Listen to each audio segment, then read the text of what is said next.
Welcome to this week's edition of Black Authors Matter TV, where we interview the latest movers and shakers in the African American literary community. You'll meet some old friends, discover new ones, and stay abreast of the latest book developments around the country and even the world. So sit back and relax for the next 2 hours with Black Authors Matter TV co-hosts Gwen Richardson and Dr. Rhonda Lawson.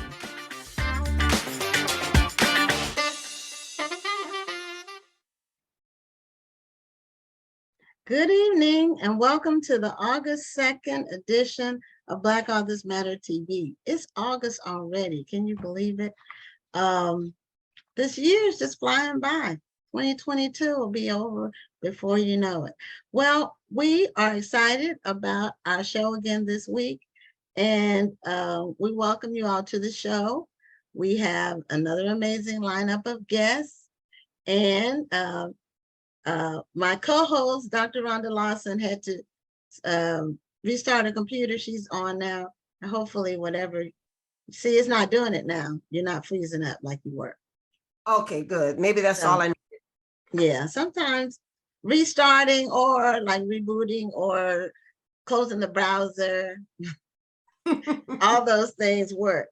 Before we start our show, I just want to give a couple of updates. The National Black Book Festival is going to be really awesome this year. It's October 20th through the 22nd. If you haven't set your calendars, if you can attend, please do. We'll have at least 100 authors from all genres. And although the event is sold out, we have a waiting list. If you requested to be on the waiting list to be a participating author, you will be notified by Monday. I think we'll have a little space open. We're not sure exactly how much yet. So we have quite a few people on the waiting list. So we'll see, but we will let everybody know. And then on August 16th, the night of that show, we will be announcing the finalists for the Jerry Pinkney Children's Book Awards. So that's very exciting. We have been in process of judging the books, and the judging committee will be meeting again on Saturday to make the final selections. So we're also excited, and I know those of you who sent your books in, you're anxiously awaiting the results of that. So we have an amazing lineup tonight. Our first guest is, she's in the waiting room, and I just want to tell you a little bit about her. Her name is Dr. Ladonna Boyd, and she is the CEO, I believe that's her title, President CEO of the nation's oldest Black printing and publishing company, and is based in Nashville, Tennessee. It's called R.H. Boyd. And so they have been around for years. In fact, it was founded by a formerly enslaved person. And Dr. Richard Henry Boyd was her predecessor. So she's the 5th generation, and we lost her on video and audio. I don't know if she's changing devices, but we'll wait for her to come back on screen. Yeah. But that's an amazing story. That's an amazing story, because most businesses are lucky to be around for a 2nd generation, let alone 5 generations. Amen to that. And we welcome you, Dr. Boyd, to Black Authors Matter TV. Thank you. How are you? We are doing great. And the story of your company is just an amazing one. So I know it's your 5th generation, but if you can give us like an encapsulated version of how it started. I know it's all the story, folklore has been handed down. Just tell us how it started and progressed, and how it's been able to withstand the test of time. Absolutely. Well, again, thank you for having me on. I certainly do appreciate this opportunity. So our company was founded in 1896 by my great-great-grandfather. And of course, his story starts much earlier than that. He was born in Mississippi in 1843. So if you can imagine just the social construct in which he was born, and to be able to go from that, being enslaved, going through the Civil War, going through Reconstruction, having to learn how to read and write, having to acclimate into this changing society, to go from that to when he passed exactly 100 years ago this month. Wow. He passed away as one of the most successful businessmen of his time, whose legacy is still being lived to this day. So we're certainly proud and honored and glad that we're able to continue on that tradition. And just briefly, the reason that he started the company was to give African Americans an opportunity to see and hear themselves in their own literature. Of course, at that time, and the content at that time was religious. So at that time, that it was the quote unquote, the white man's way, if you will, when it comes to religion. You think about things such as like the slave Bible that was handed down to people of color, and just all of these things trying to control people through their religion. And he wanted to give African Americans the opportunity to really control their own narrative, talk about issues that really pertain to them and their cultural understanding and nuances as well. So that was the reason for the foundation of the company. Now, I would love to know, because this company has been around for 5 generations. How does each generation stay? Because, every young person's like, I want to do my own thing, but you all seem very dedicated to keeping the business going. So what was it that inspired each generation to keep this business going and to keep it thriving? I think all of my ancestors have been very mission oriented. So that's why we've been able to keep up with the changing times, changing technology, social construct, politics, economic issues, everything that's been going on for 125 plus years. But we're able to do that because we're focused on the mission. So again, giving voice to people of color, whether that's in the context of faith or in other literary pursuits. Wonderful. So I have a question. What is the core of your publishing? Like, what's your bread and butter in terms of what you publish, the things that you publish? Is it books?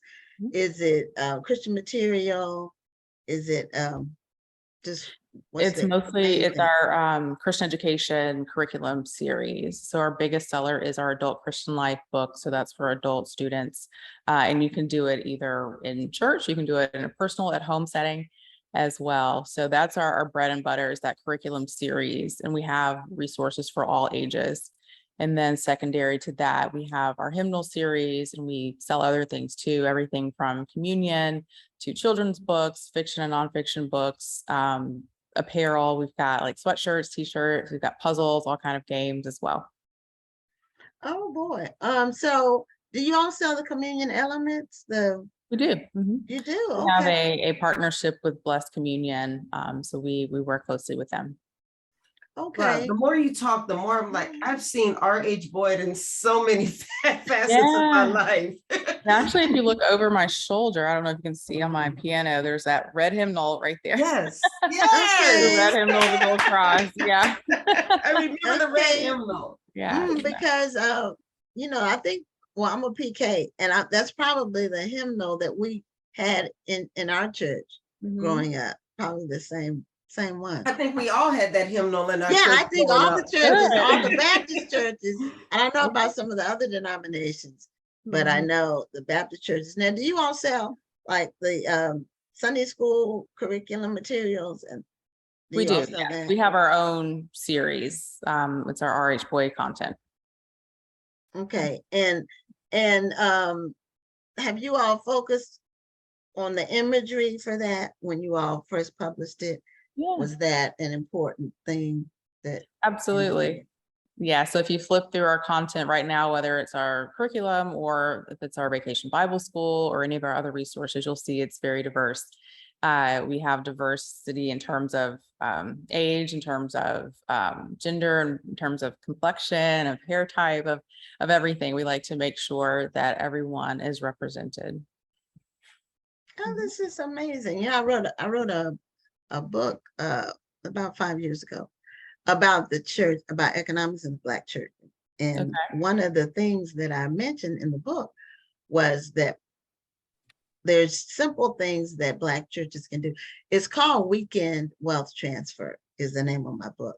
And it's about how a lot of the wealth that's collected in the church over the weekend, it immediately goes out to non-Black banks, and I was talking about just simple things that churches can do, like, Mhm. choir robes, or the Sunday school curriculum, or the communion elements. Mhm. And so I didn't even know that there was a Black-owned company that even had offered that at the time. I was looking Absolutely. around, and I Yeah. talked to some other pastors. I interviewed pastors for the book, and so I'm really, it's really amazing that you all have been able to stay around for so many years. Now, did you sell your are you actively engaged online? Like, how has social media changed? Has it changed the way you do business? Are you active on social media? I didn't check your social media. I didn't check for that, but Yes, we are active on social media. We do have Twitter and Instagram. Our handle is at @RHBoydCo. And we're also very active on Facebook and YouTube. We have a series of YouTube curriculum videos we put out every week. And then we do special events as well. So if you go on our page at RH Boyd Company, you'll see our panel discussions, different events that we've done, some highlight reels as well. So yes, we try to keep consistency when it comes to posting and engaging online. It sounds like one of the reasons you've been able to stick around for so long, because there are so many large companies that have been around for a long time that are no longer here. But you have been able to adapt to the changes in the industry and then make them work for the company. Absolutely. Yes. You have to adapt. We can't do things in, 2022 that we were doing in 1975. Things are very different now, and you have to stay on top of that and make sure that, your team members understand updated technology and concepts and business practices as well. Right, right. yeah, you all were around. Well, you all were around before the Johnson Publishing, Mhm. but that was an example of someone who started as a young man, Mhm. John Johnson, and he built the Ebony and Jet, the whole empire, and then it didn't make the transfer to the next generation. It just Yeah. it died. And I think they had so many photographs. I think people have bought the photos, or I think they have sold, or they might be in the Smithsonian. I don't know all the details, but I know that the Yeah. photography from that whole that was 50 years worth of photos. And Right. so you all were around during the same time period. I know you all have seen people come and go. Right. But did your great-great-grandfather, did he document, did he write a book? How did he document some of the challenges he had, or is this some of the things he went through for future generations? Absolutely. So yes, he wrote several books, and we also have an archive of our newspapers. There's two. There's the Union Review, which is still in publication today, and then there's the Nashville Globe that is no longer in publication, but we do have copies of most of those editions. So we actually just went through an archival project. So we had a team come in and create digital records of everything that we have from the late 1800s. And so we're working through that content right now to figure out the best way to make that publicly available. Wow. Mhm. So yeah, that's a huge thing. I used to run a radio station years ago, and the amount of old tapes and old everything that we could not play anymore, that was Yeah. probably held so much history from the Right. radio station. So what you said, when you had somebody come in and actually digitize all of this, that's huge. Because if not, you have all of this history around you that you can't even access because you don't even have the machinery to do it anymore. Right. You're spot on, actually. And that's always the issue with technology. Like, we love like digital, like we love, everyone's got their like phone right here, but in 50 years, like, what are you going to do with iPhone? Or are you going to be able to access your stuff that's in the cloud? So We don't know. yeah, print is something, we can go back and find, manuscripts and papyrus and like all these things, like written word from thousands and thousands of years ago. So it's so important to have that written history and then just adapt it to whatever the current technology is. Like, yes, we've done this project now, I don't know, 100 years from now, like what will have to be done again to make sure that that information is readily available. But we do have the actual physical copies in archive. So Wonderful. Now, Wow. speaking So, of, well, go ahead. Go oh, ahead. okay. Well, I was just saying, speaking of projects, you mentioned a project, and I wanted to talk about the Rosa Parks Beyond the Bus project, which was actually just released on Juneteenth. yes, that's our newest But project. that's a huge piece of history. Mhm. Absolutely. It's quite a fascinating story to learn about those latter years of Mrs. Parks' life. Of course, we're all familiar with the image of her like on the bus and kind of what was happening during that time frame. But then, years down the line, like how did that impact her, and how do we make that story still relevant to younger people today? So did you learn anything through the process yourself?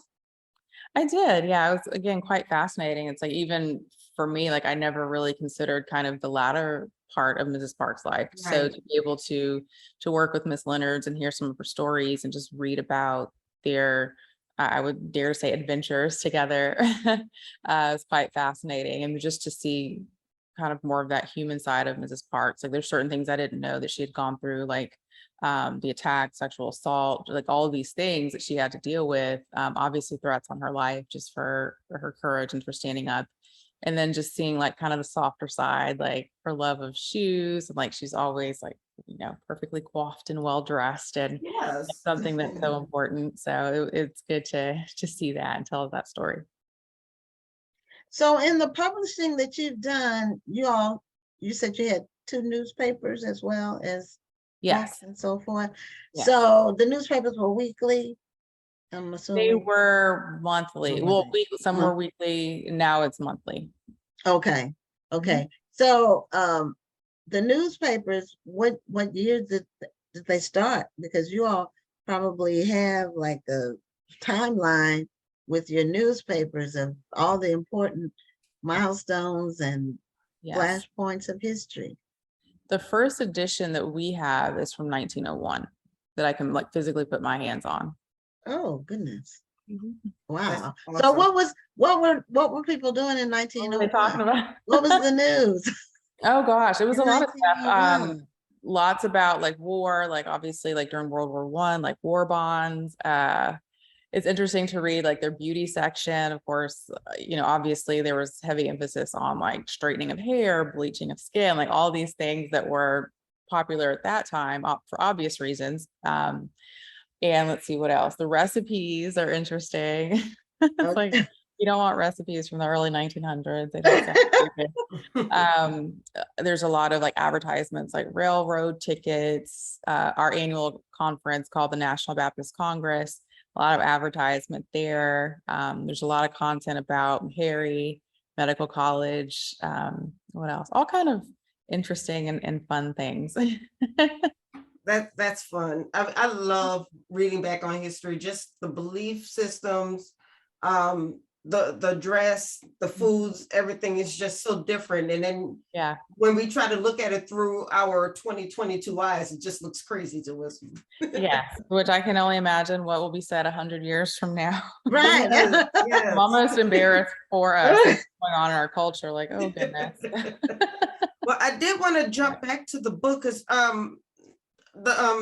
so I'm looking at it was written by H.H. Leonard, Yes. who's here in DC. I live in the DC area. Okay. Nice. Yeah, and Mrs. Parks was actually a guest in her home, and I guess she had that big an impact on her that she wanted to tell that part of her history that people just don't know. Right. Absolutely. And she was there for many, many years. So during that extended period, she came in during a tumultuous time. It was after she had gotten attacked in her home. So she needed to leave for safety, and they were looking for the most appropriate place for her to go so she could actually like physically heal and emotionally heal as well. And she wanted some anonymity as well, as you can imagine. So that's how it all came to pass, with her staying with Miss Leonard's in DC and staying for an extended period of time, because she, of course, was older at that time and was just very like petite, and just it was hard for her to care for herself. How did they come to meet? So it's an interesting story, from my understanding. So Miss Leonard's and this O mansion was pretty, I guess, well known in the DC area. It's a historic mansion, and it was multiple brownstones that kind of she acquired over time. And so she had actually, I guess, a reputation for providing refuge and resources to people in need. And so I believe it was the leader at that time of the Image Awards who learned about the O Mansion and was able to connect Miss Leonard and Miss Parks. And so he asked Miss Leonard, like, can Miss Parks stay with, I don't think he actually told the name at first, but he's like, I have someone that needs to stay with you. Can she stay basically at no cost, just until she heals? And she said, of course.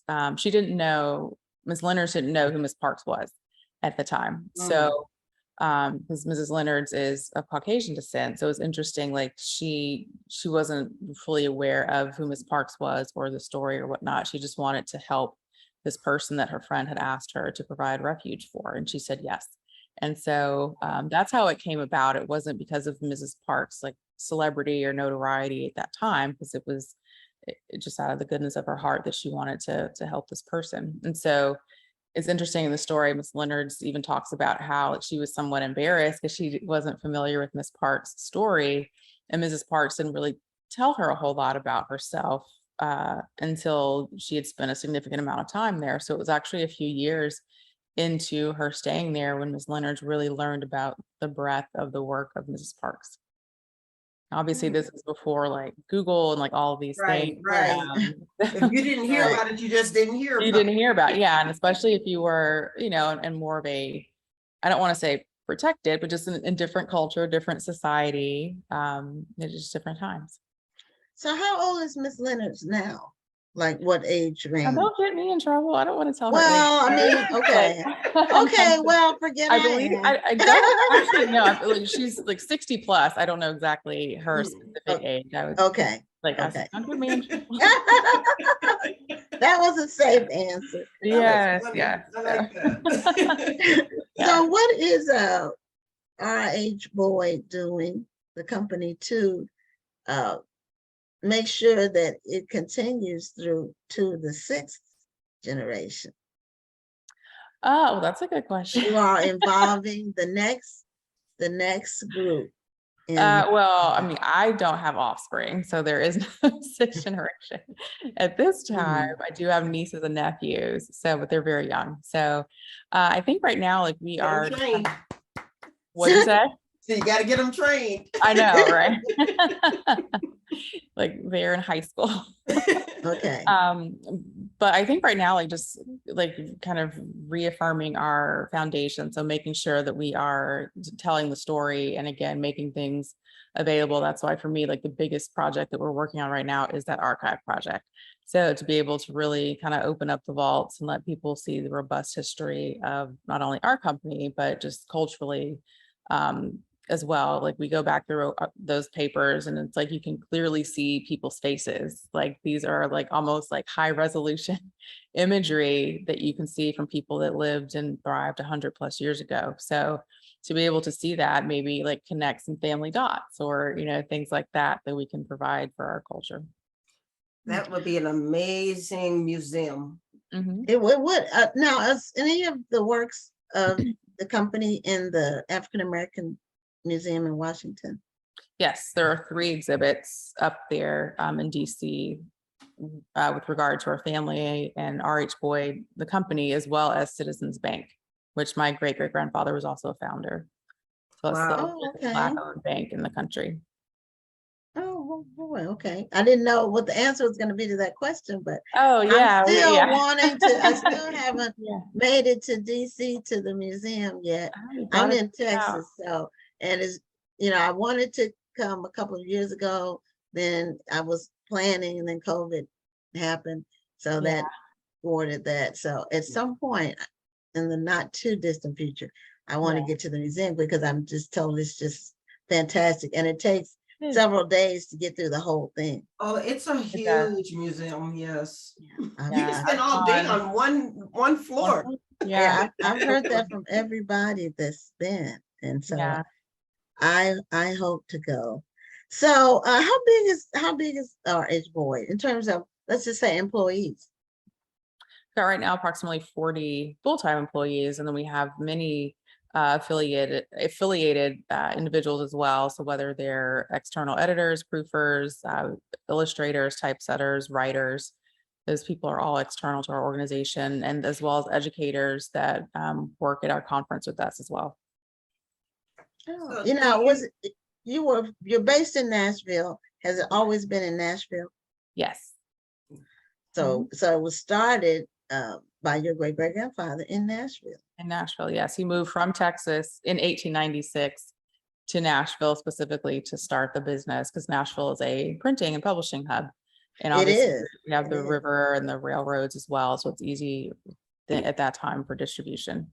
Right. And as you know, just as you, like I said, every time we talk, I think back to something else that I've seen with R.H. Boyd on it. And I feel like I'm connecting with a piece of my childhood because of everything that you've mentioned. I remember seeing R.H. Boyd on it. So I think it's amazing that that you're continuing this tradition of excellence. And I did want to ask you, not I know that you've kind of expanded and you do certain things, but do you still only stick with the Christian products, or do you do other people's books as well?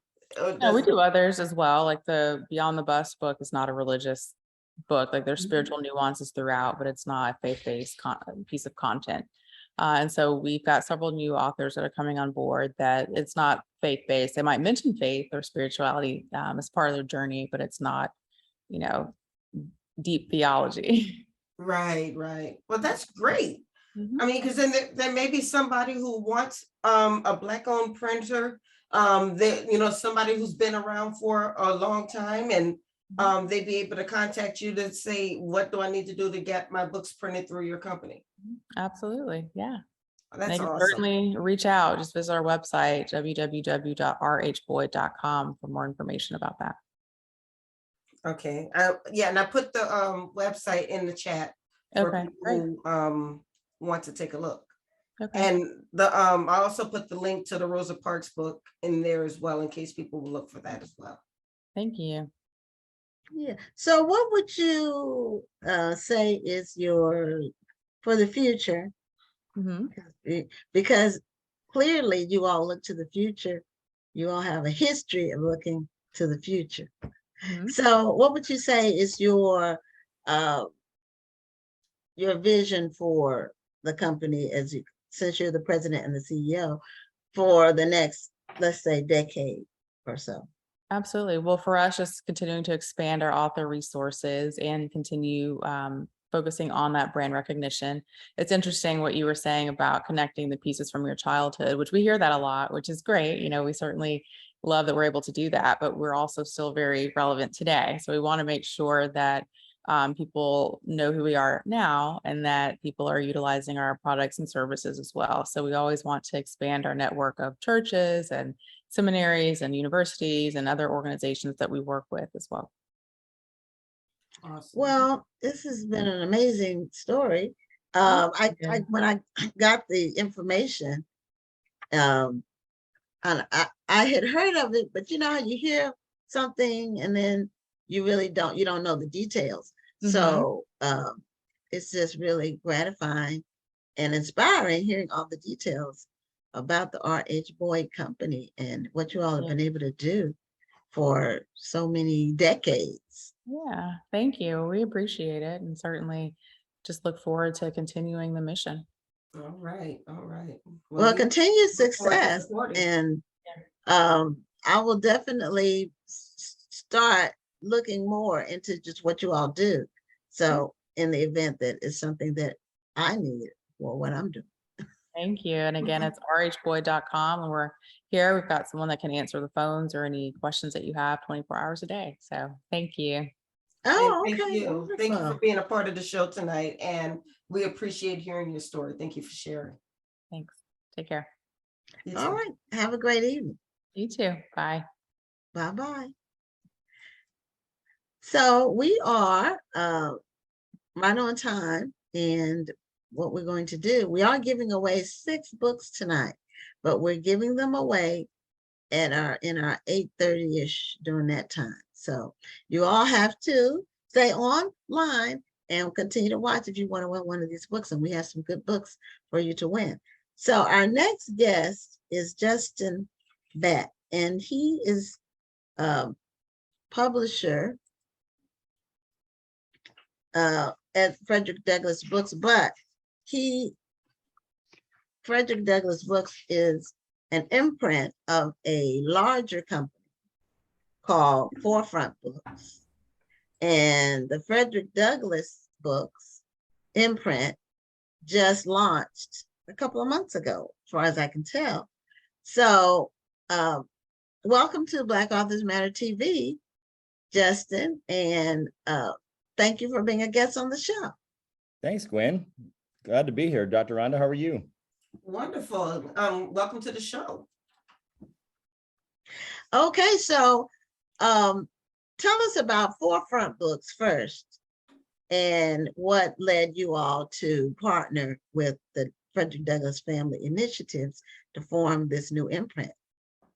Well, Forefront Books is really the idea of Jonathan Merck, who's the founder and president of Forefront Books, and he was with Thomas Nelson, Simon & Schuster, some very large publishing houses for about 30 years.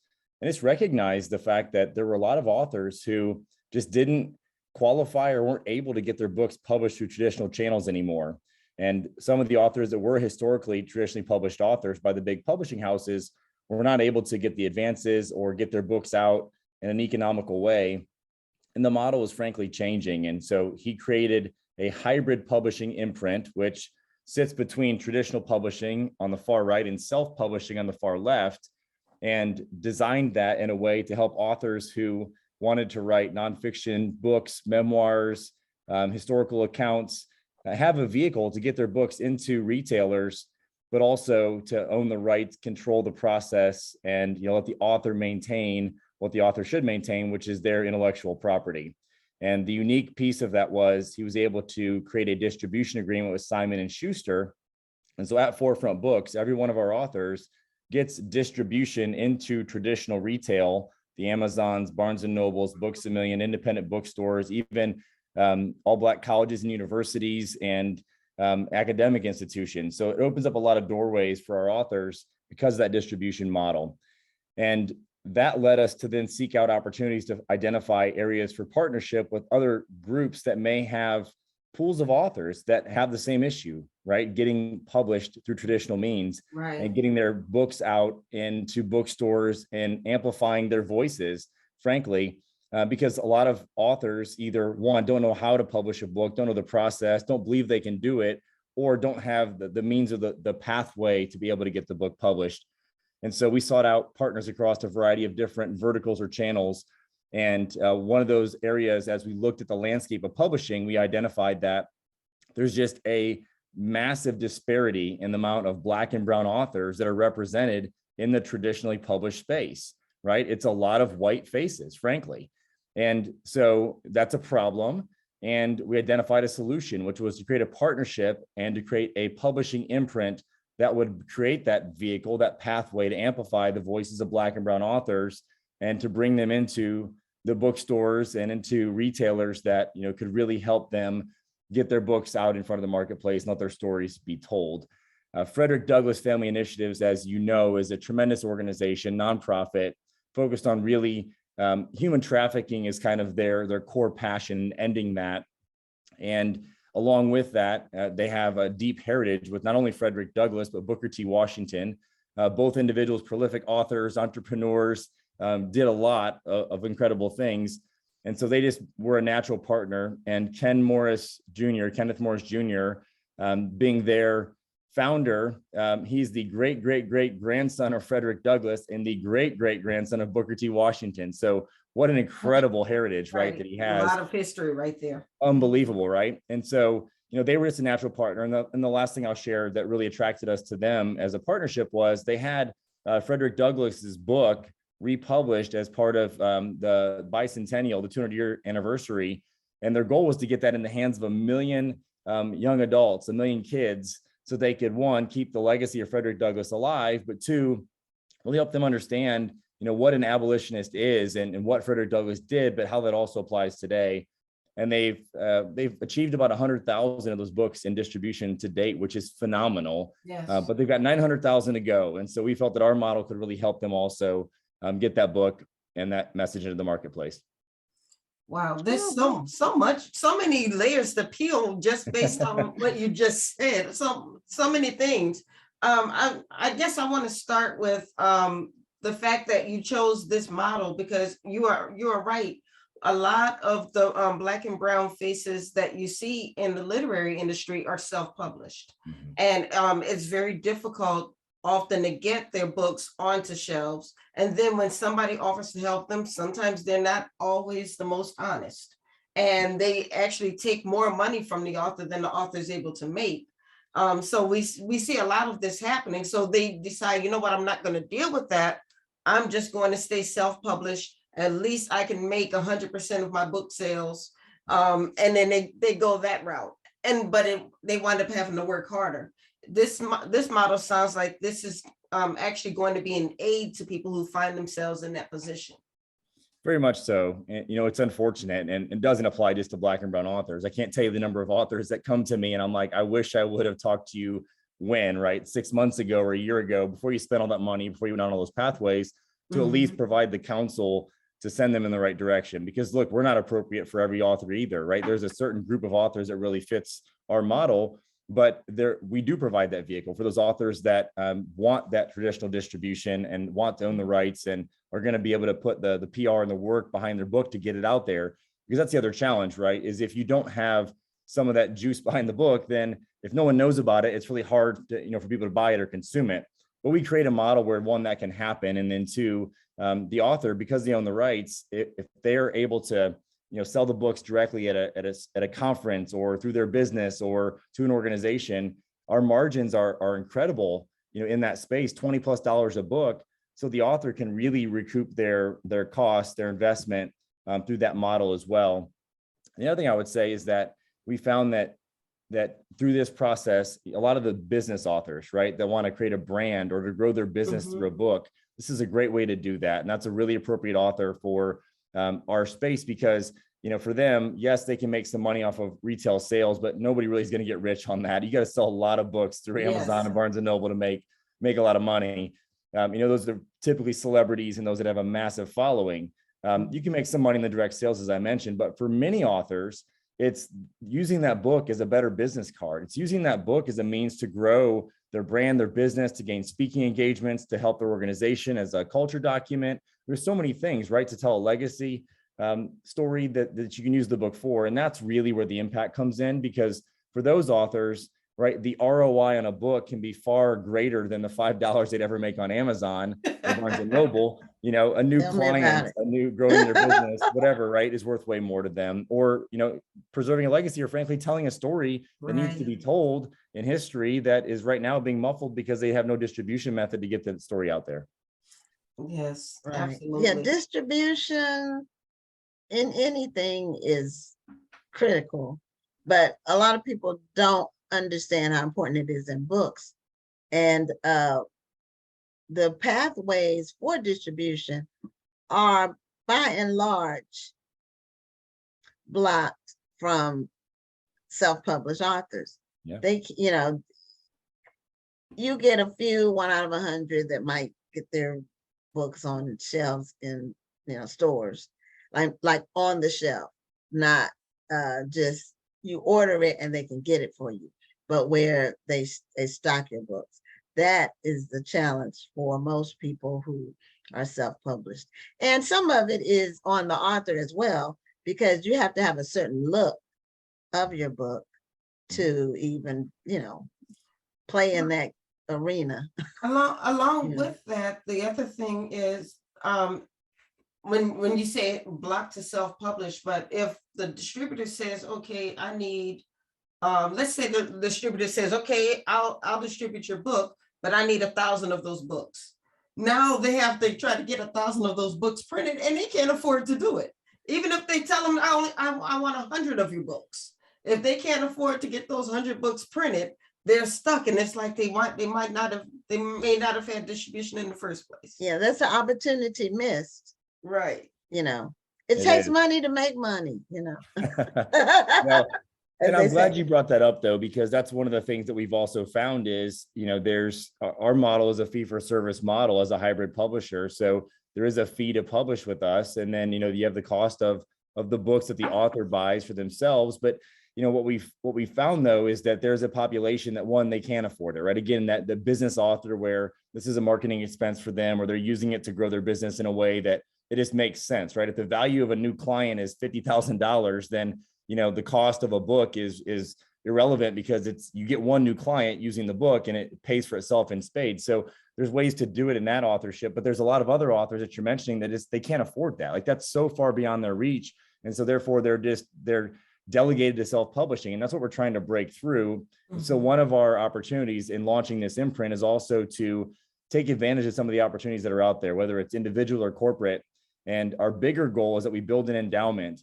And that endowment is going to be used for authors who, again, have an incredible story or just need that second lift to get their book out there. And they can apply and be scholarshiped in to then have a book published through our channel, through the Frederick Douglass books, and have all the advantages that we're talking about and, use it as a vehicle. And so we want to make sure this is everyone can access it, but at the same time, it takes money to make money, to your point. And so, we're working on both ends of that and trying to reach the authors that can't afford it. This makes sense for right out of the gate, but also build a long-term plan where we can bring in, authors that maybe don't have the means, but have everything else that they need to do this and allow them to do it as a vehicle. Now, how does an author get signed with Forefront? Are you looking for books that have not been previously published?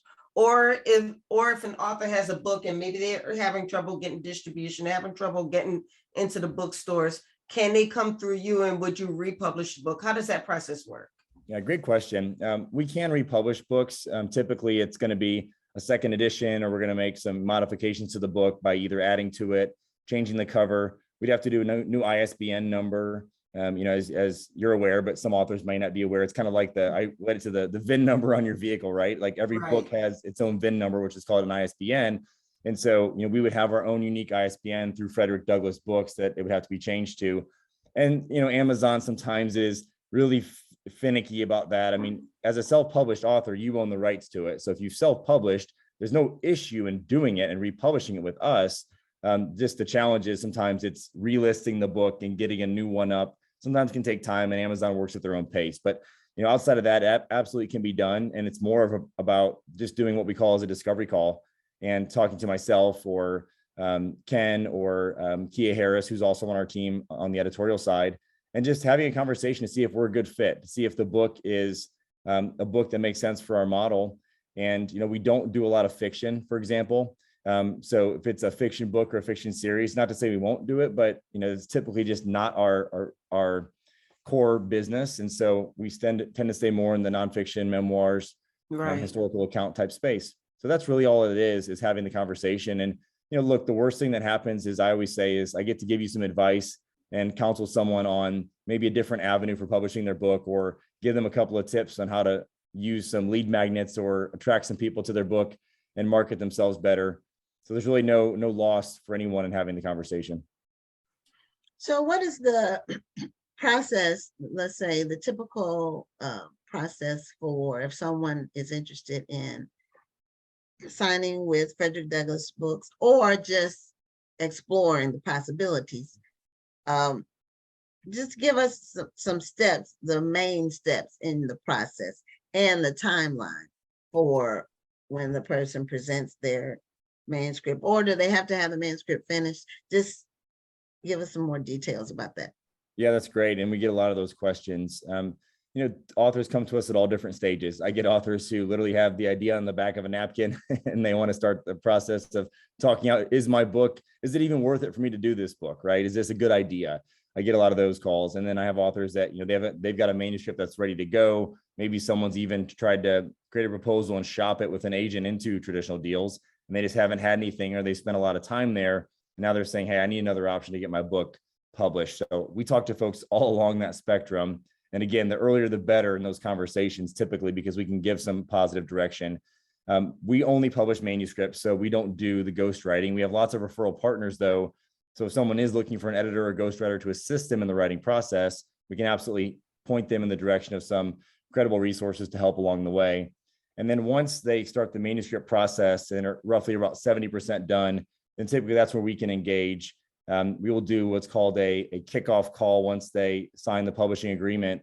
And that call is really all about the author, setting expectations, timelines, publishing date, getting an idea of what they're looking at for cover design and some of the layout components. And it's really setting expectations and making sure the author has all their questions answered going in, eyes wide open into the process. And then from there, it goes into our editing team as soon as the manuscript is completed and we receive that. And we really focus on the developmental edit. It's something that not a lot of editors do these days. A lot of editing, on the self or in the hybrid space tends to just be the line copy and proofing. We spend a lot of time on the developmental edit. We have senior level New York Times developmental editors who are really looking at the arc of the book, the storyline, the reader experience, right? The architecture, because that's what creates a book you can't put down, the book that just flows well. And during that process, we're doing the cover design and creating title, subtitle, and through workshops and the metadata for the book. And then it immediately, once that's completed, goes up for pre-sale on Amazon and on retailers, and it goes in goes in Simon & Schuster's portal, and their sales team then begins pitching that book to retailers. And so that process, once that happens, is typically about 6 months, roughly 6 to 8 months. We finish the editing, we do all the layout, typesetting, formatting, registration, everything that a publisher does. And then once we get towards the end of that process, the author, hopefully along the way, is also building PR and letting us know as they're getting any hits or featured on podcasts or shows like this.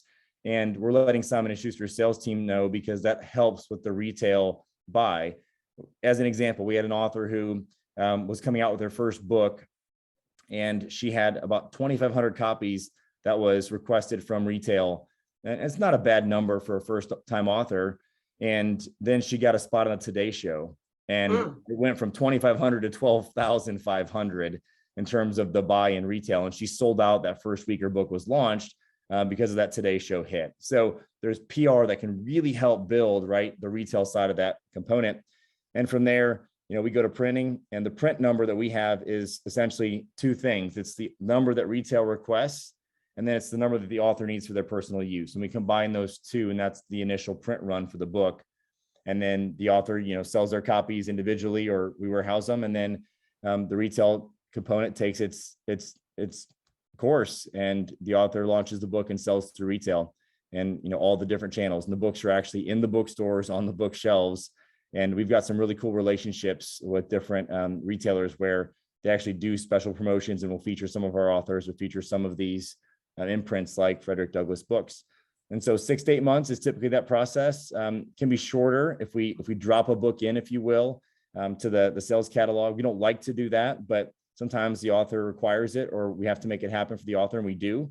And sometimes it takes longer than that, because the author just takes a long time getting back with the review process. But that's our average, 6 to 8 months. And I think it's a process where the author is in total control. We serve as a concierge publisher, and our goal is to really serve that author, to make sure that they're informed, they're educated, and they produce a very high quality book. And all of our books are in both hardcover, dust jacket. We still do UV spot treatment on the cover, embossing, all the old school stuff that makes that cover pop. And we also publish in all e-formats, and can help the author with an audiobook if they so require. Well, you mentioned hardcover, and that's huge, because a lot of printers, I'm understanding, are just not doing hardcover anymore because it's an expensive process. It is, and that's the advantage that we have because of Simon & Schuster. We're able to use their economies of scale in the printing process. And so our books are printed by their printers, and therefore we're able to, achieve that price point where if the author is ordering, a reasonable number of books, reasonable meaning like 1,500 copies or above, then we're able to typically get them in a price point well below $4. Nice. So do you all have a projection of how many books you're planning to publish in the next year through the Frederick Douglass books imprint? Or like you've already done the one book, the narrative, that's the first book that you all featured, the narrative of the life of Frederick Douglass. And that's the one that you mentioned that you all had already done 100,000 copies sales. And that's amazing. So what else do you have like a goal? Do you already have the list of books that are going to be coming out in the next year? Yeah, so you're right initially when you said we're only a couple of months old. So I've been doing a lot of interviews with authors and having a lot of conversations. And just to be clear, the Frederick Douglass book was Frederick Douglass Family Initiative's book. And so they did those 100,000 copies all on their own. And those were sales and books in distribution. So a lot of those were funded and given away, right? But still a phenomenal feat either way. Our goal is to help them get the next 900,000 out there to get their $1 million mark. But that'll be the first book in the imprint. So you are correct there. The second book and third book are already almost at the final point of agreement. So I can't announce what they are yet, but we've got those two authors already in the wings, and both are one's an interesting story of was a public servant, I guess I could say that, and has an incredible story of his history as a public servant. And the other one is a business author in the financial space, and he's looking to do a book to help Black men succeed in corporate America, which again is a perfect fit for what we're looking for in that, Frederick Douglass books type of author. So those are two of our first books that will be coming out beyond Frederick Douglass. And we've got many others that, we're hoping that'll also come through. I think the endowment, if that comes through as well, will obviously really help, because if folks are getting book scholarship, that would dramatically increase the number. But we feel like either way, 5 authors this first year would be a very successful first year. And then we'd look to double that every year. So 10 authors the second year, 20 authors the third year, et cetera. So that's our goal for the imprint. And we feel very confident we'll be able to get there. Well, you have an aggressive schedule. So is there still room for authors who might want to get under your imprint? Absolutely. Yeah, we're not going to cut it off at any sort of a limit. And I think that, the more authors that want to come, that's just our ideal for, you got to set a target. Otherwise you're aiming at nothing. Right. That's our initial target. And we feel like, that's a reasonable number that we can get to based on our other imprints and what we've done through Forefront Books. But yes, absolutely. And, frederickdouglassbooks.com is the easiest way. You can go there and find more information about the imprint, look at our process. As I explained it, it's probably a little bit more detailed there than I was able to go through. And then there's a request for publishing where you can apply. And that basically just sends an email, and there's a form you can fill out, which will go to myself or Kia or Ken. And then we'll arrange that initial conversation to discuss the imprint and see if it's a fit. All right. Well, I have it in the chat. I hope I typed it correctly. Let me make sure. I think so. It didn't come up right. I don't think I did. You left an S off of Douglas. Douglas has two S's. 2 S's. Oh, that's what I did. I'm like, something's wrong here. Okay, hold on. Let me fix that real quick. That's how you know, it's because it's not normally Douglas. Oh shoot, I put the S in the wrong place. Hold up. You put it.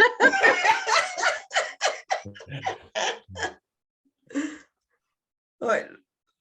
Now, are you all doing anything in the children's? Do you have any plans to enter the children or the young adult teens in that market, or is as your goal primarily your target is adults? Yeah, we primarily focus on adults. We've done a handful of children's books over time, but the problem for us is that we just have tried to stay true to our core business, and that's a whole different ball game. So we can do them. We've done them as most often favors to the authors that have asked us to do those, but they're just it's a whole different ball game. So we typically refer those out to other individuals, other groups that we know, that's their primary core business. Well, I am so glad that you mentioned business people who need a book, because I've said it quite a few times that every business owner needs a book, because when people find out you're a business owner, the first thing they say is, can I pick your brain? So if you're going to be letting people pick your brain, you might as well make a little money off of that. So put all of that brain picking into a book. And instead of them saying, can I pick your brain on how you do such and such? You can tell them, hey, I have a book right here for $10 that'll teach you everything you need to know. That's exactly right. Yeah, it's great for that, mentorship and again, passing on that knowledge. That's part of, what Frederick Douglass is all about, right? I mean, that's exactly what he did in his writings. And Booker T was an incredible entrepreneur, and, wrote a lot of that down too. And so, I think that is in the history of what they did and honoring their past and inspiring the future generations to be able to do the same thing. That's a great point. And I think the other piece of that is, as a business owner, as I said, it's a way better business card, right? People don't throw books away. And if you send them a book, my tip is always this. So for the audience listening, right, if you're an author or you want to be a business book author, whether you self-publish or do it through us or somewhere else, it doesn't matter. The point is, send your book out to your Dream 100 list and flag a couple of pages and send a note and say, I hope you read this whole book, but if you don't, at least read this, right? And mark a couple pages that apply to them. I guarantee you, you're going to get a lot of callbacks. You're going to get a lot of meetings that way. And, you'll build some great relationships. And it is a great tool for that. It's also a great tool to use for speaking and just creating yourself as a credible authority. I mean, when's the last time you saw somebody on a talk show or, in the media and that wasn't a celebrity that didn't have a book, right? They always have their book. And that's why it's like it's the ticket to admission, right? To get that kind of publicity.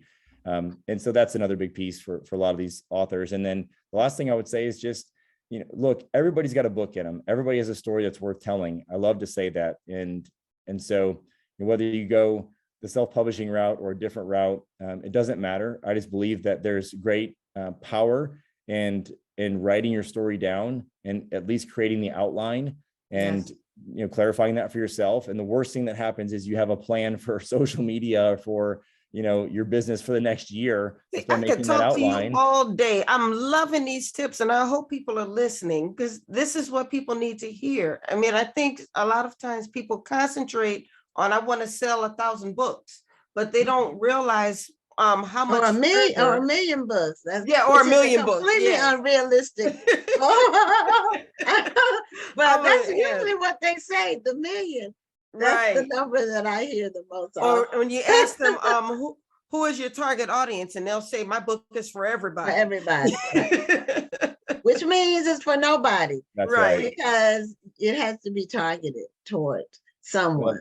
Well, the last tip I'll share with your audience, and since we're on the topic of tips here in rapid fire towards the end of our conversation, I also believe you are who Google says you are today. Woo! Right. So as someone Googles your name, what do they see? Yes. And do they see author? Do they see speaker? Do they see influencer? Do they see your LinkedIn profile? Do they see your personal webpage, firstandlastname.com, right? What do they see?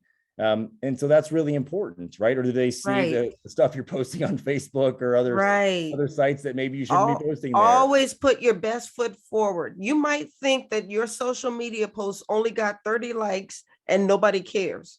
But when somebody Googles you and they see that social media post, you never know if that post is going to resonate with them and it can turn into something even bigger. So or being totally embarrassing and eliminate you from. Well, see, we're not talking about those people.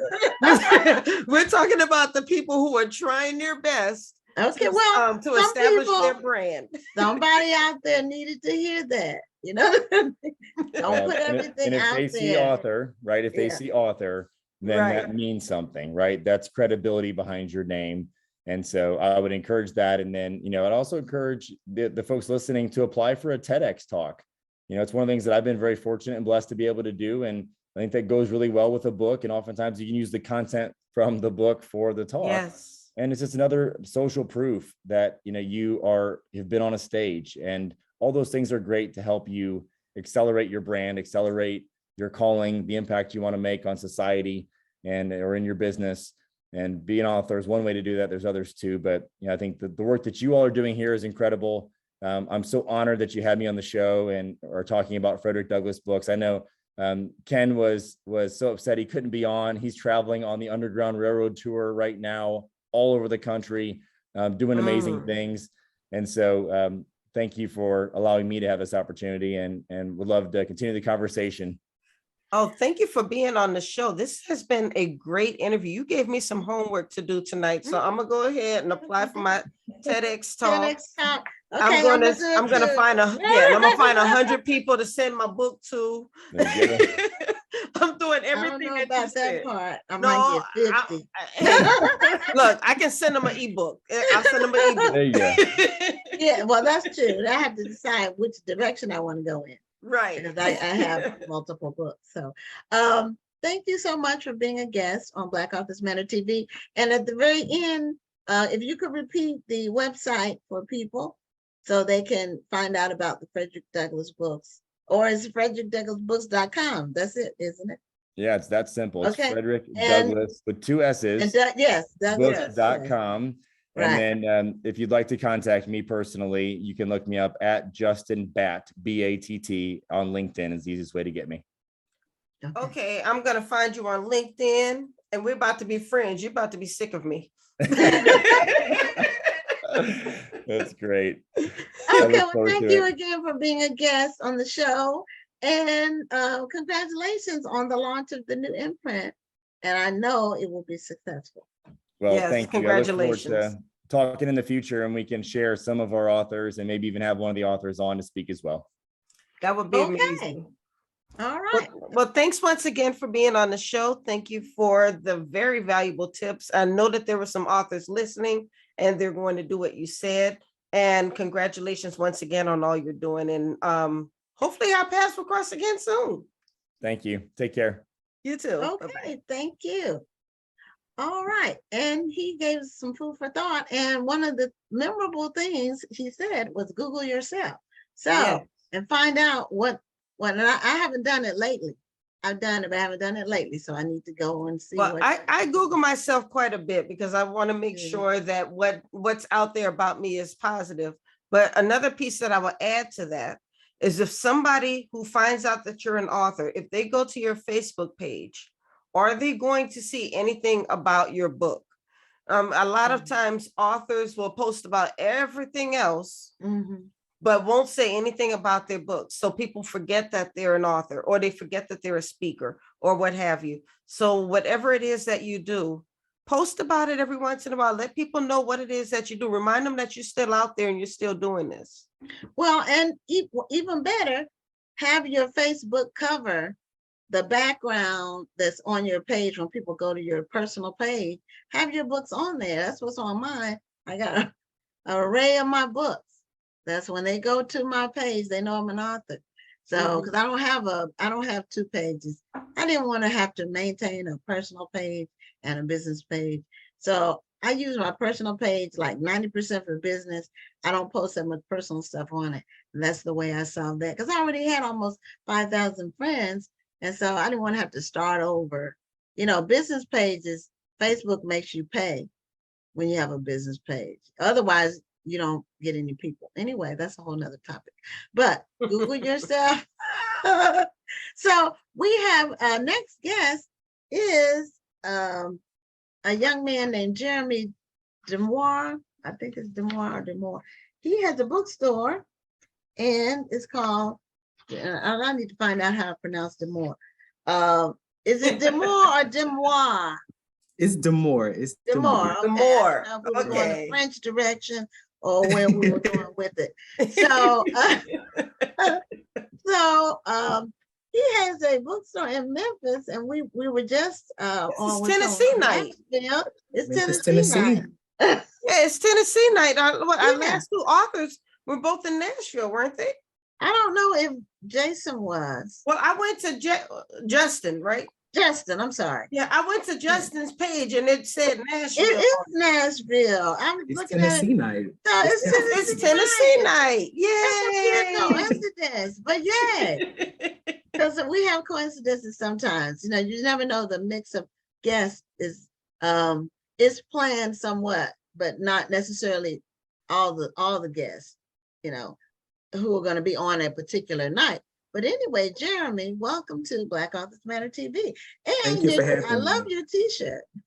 Oh, don't you? Black Authors Matter. I wonder where I got it from. Such an amazing shirt. Yeah. So tell us about your bookstore. When did you open it? And we know it's in Memphis, but how long have you been open? And just what was Okay. your objective when you first opened the store? Just tell us about the store. Okay, absolutely. So Demoir Books and Things is the city of Memphis's only Black-owned brick and mortar bookstore. Wonderful. Kind of crazy seeing that the city is 68% African-American as of our last census. So we are an all-inclusive bookstore. We carry every genre from adult fiction to young adult fiction, graphic novels, comics, faith-based, classics. We have it all here. And so I have a background in education. I was a teacher, English and creative writing for a number of years. And I taught mostly in urban education before I transitioned into more diverse schools, and just realizing the lack of book accessibility in our schools was stifling. Most of the schools that I taught in didn't have their own school libraries. And so most of the kids didn't have access to text outside of what the curriculum was mandating. And so I was spending hundreds and hundreds of dollars to fund my own classroom library. And eventually that turned into me helping my coworkers create their own libraries and just realizing the huge disparity in learning.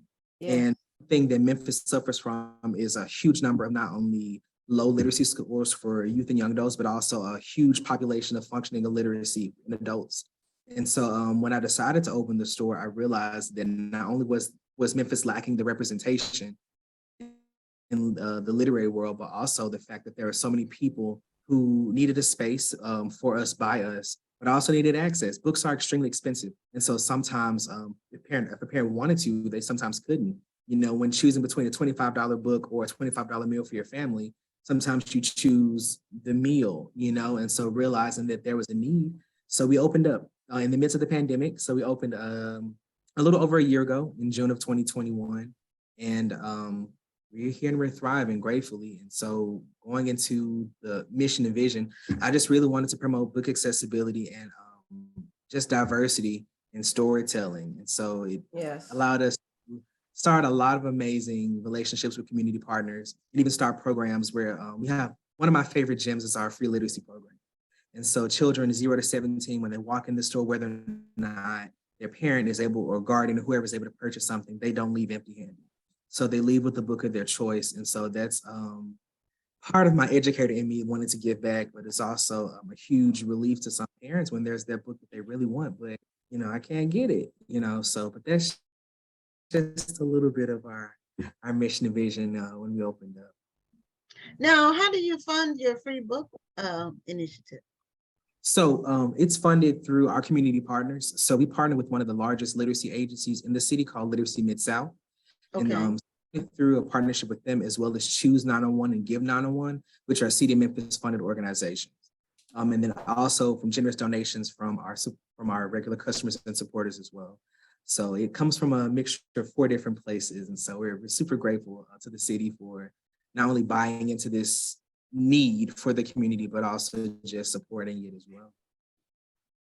Well, I just wonder because as a business owner and a previous brick and mortar store owner, if you're giving books away, you've got a business real quick. So that's why I was asking about that. But no, you have it financed. So that's what I'm saying. Yeah, absolutely. That's because, absolutely. You know, I know sometimes in our hearts we want to do things, but from a business standpoint, sometimes we just can't. Oh, absolutely. Those business classes I took in grad school would not allow me to 100% allow everything to be free. We still live in a capitalist society, and the lights still need to be paid and make sure they're on. But at the end of the day, we have to kind of also think outside of profit.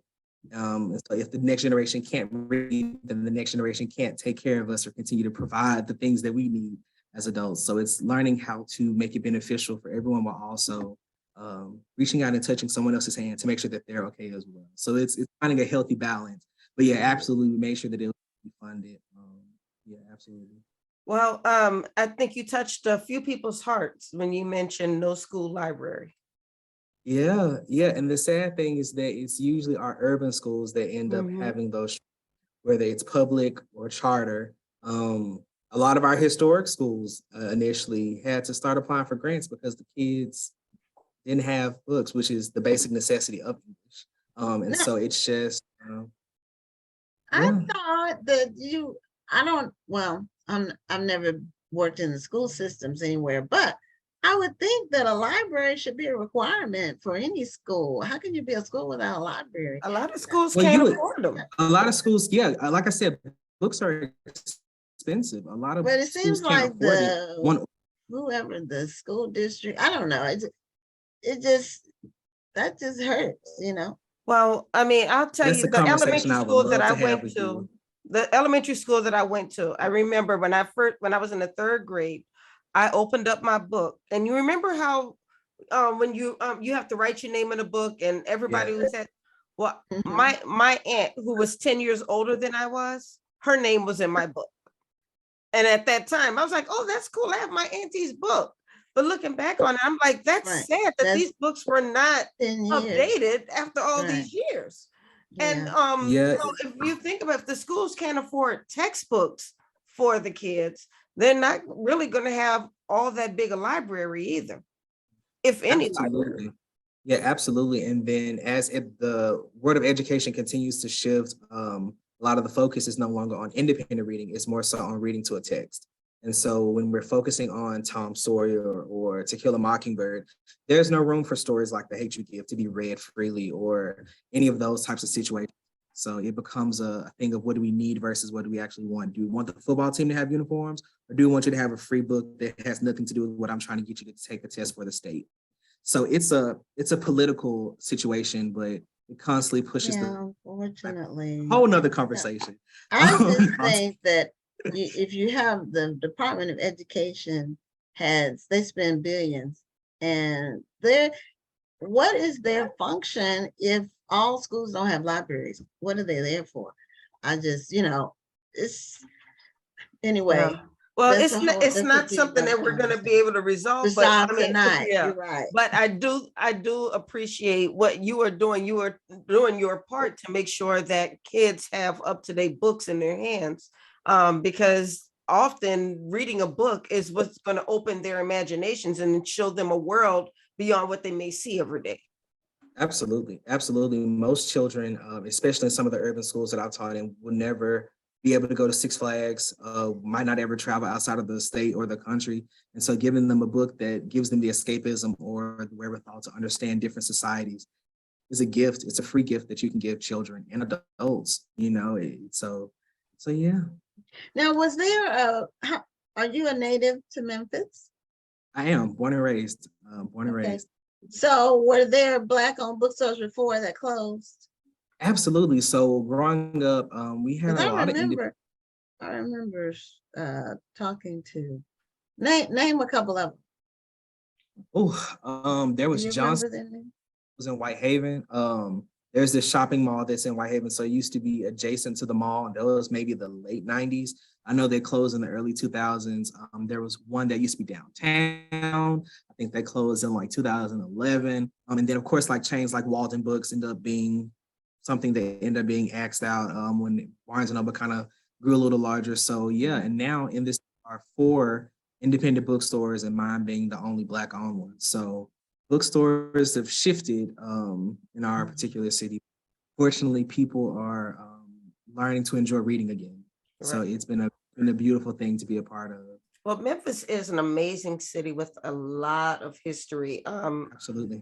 I used to pass through Memphis sometimes for work, and my nephew used to live there. So I've been there a few times, and going down Beale Street, everybody thinks about Beale Street and the jazz, but if you keep walking down, yeah, you'll really see a lot of African American history on that street that people just don't talk about.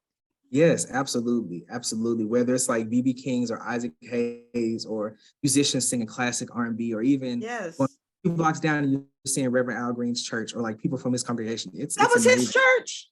Yeah. So, I mean, he's not his church. I love Al. One of my favorite musicians, but it's just Memphis is so full of vibrancy and just art and culture. So it's a beautiful, beautiful city. And I'm glad that it's finally getting its flowers now. Absolutely. Absolutely. Yeah, and it's right on the water too, on the Mississippi. Beautiful. On the Mississippi. Beautiful, especially at sunset. Yeah, I've been there several times, but I've never spent a lot of time there. But I've been through there on our road trips to where my family is. So going from Houston to North Carolina, we would take I-40 once we got through Arkansas and to Little Rock. And I-40 takes you through the whole state of Tennessee, which is really one of the best kept secrets in terms of just beautiful, just mountains. It's just all kinds of little resorts. I've been to Gatlinburg 3 or 4 times. The whole state is just really beautiful. And where I am is flat. So, I mean, Texas, you have to drive like 12 hours and still be in Texas. to see some hills and mountains. It's a little hilly in Austin, but you know, it's 900 miles from the east side of Texas to the border on the west side. It's 900 miles. So that's a day and a half. Really drives a lot of driving, but you don't see any mountains because we did it last summer. You don't see mountains until you get to close to El Paso, which is almost, to, where is it, New Mexico? The next two, or Arizona? One of them. We went through both of them. So Memphis is, the whole state of Tennessee is just really gorgeous. And it's nice and cool too, because you're in the mountains and, we have a lot of heat here. We've had a very hot summer. So now I have a question about, to let people know that you ship nationally and internationally from your store. Yeah, absolutely. So as of Christmas time, we actually started shipping to Mexico and Canada, which was a really beautiful thing. It's the power of social media. People just searching hashtags and just seeing the fact that, hey, there's a bookstore. It's new, it's beautiful. It's a BIPOC situation. And so people are excited to support more businesses of color. And I think I was shedding tears of joy, I think, when I received that first order from Mexico. It was really amazing. So just kind of seeing the reach of literacy is kind of spreading all across North America. So it's a beautiful thing. Awesome. So do you work the store yourself? Or do you work? So I lead the team here.